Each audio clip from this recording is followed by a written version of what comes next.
Next up, everybody knows there's unexpected factors in business. What do you guys feel is the most commonly overlooked or unexpected issues your clients face in planning, building, or operating an e-commerce storefront? I'll start with you, Rachel. The big one for us, and this is what people come to us for, is looking at the architecture of a site and finding out whether or not it's search friendly.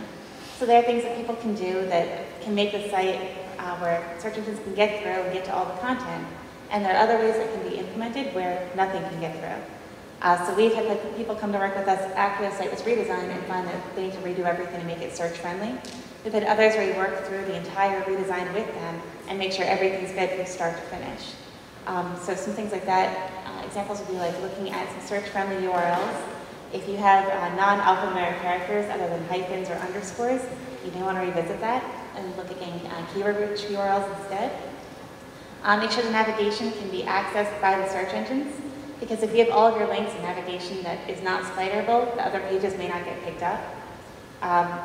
Things like making the URL generated by the title or H1 on the page. The second you do that, we lose flexibility to help that page rank well, because we either have to edit the URL with the title or not make changes to it. So from our perspective, and I think you'll probably notice a recurring theme in my answers around kind of customer lifetime value and loyalty, but I think that, what I think shocks many of our customers when we're really able to get in there and give them kind of a deeper, longer term perspective on their data is really the variance between their perceived value of particular customer cohorts and the reality of the situation. And a great example that I can give that we see time and time again, group buying sites like Groupon, in a lot of cases from a customer acquisition spend perspective, can sometimes initially kind of seem, if you compare it to the cost of customer acquisition through a traditional advertising, kind of SEM spend, or other channels,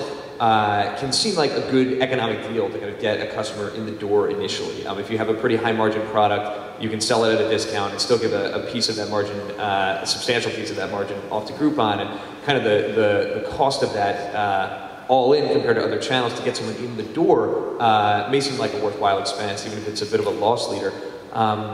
What we've seen happen in many, many cases is if you compare that versus a comparable spend through, for example, an SEM channel or something else, initially it may seem comparable. Initially it may actually seem like a better economic deal. But if you look over the long term at what actually happens to these customers when they come back and act again, when they actually potentially re-engage with the site, the likelihood of them opening follow-up emails or coming back and potentially participating in future sales or promotions, the probability of them coming back ends up being substantially lower, at least in many of the cases that we've seen. And as a result of that, when you're looking 6 months down the road or 9 months down the road at kind of what's the lifetime revenue generated by these customers, it actually turns out that you might find that the quote-unquote equivalent cost customer that came in through the SEM campaign might actually be worth 2, 3, 4 times what that kind of Groupon or group buying customer might have been.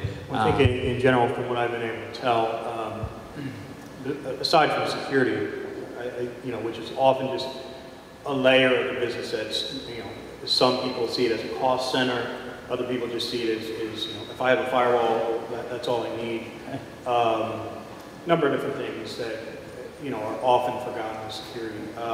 I would say the other aspect that's often forgotten is the amount of data which is generated by a website. And because, as you pointed out, if you're keeping only a certain amount of log files, because the log files are rotating, like, to keep space on the server, to keep the server healthy. So you want to offload those to either a log server or even, probably more appropriately to a log management system. I would say the third thing that's pretty much overlooked is the changing nature of the user base or the end customer base.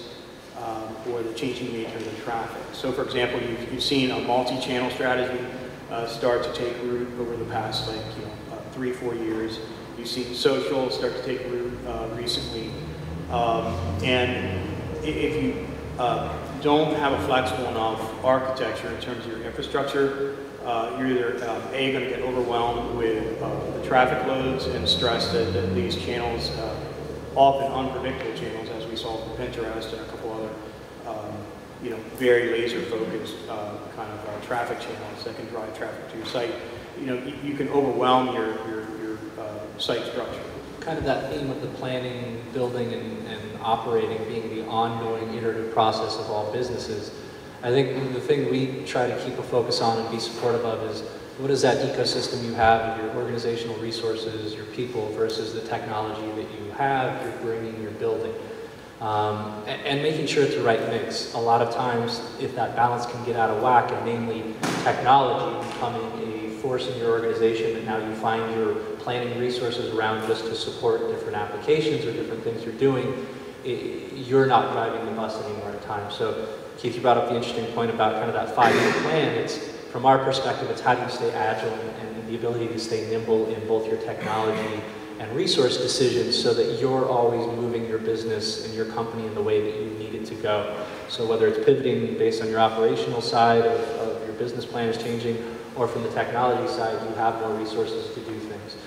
Certainly as a SaaS provider, that's where we feel strongly that the marketplace provides a lot of opportunity is you don't, piggybacking on the earlier panel, the platform doesn't need to be a catch-all that everything might encompass in 5 years. There's support, whether it's through personnel like Rachel and a mindset like that, or a technology that's going to provide that extra emphasis or extra resource you might have internally, as opposed to building around a monolithic platform that might become an all-encompassing being. So really it's that agility, it's the ability for you to make the decisions, bringing in either technology or resources that are driving your business in the way you want it to go, as opposed to supporting what your technical infrastructure might be.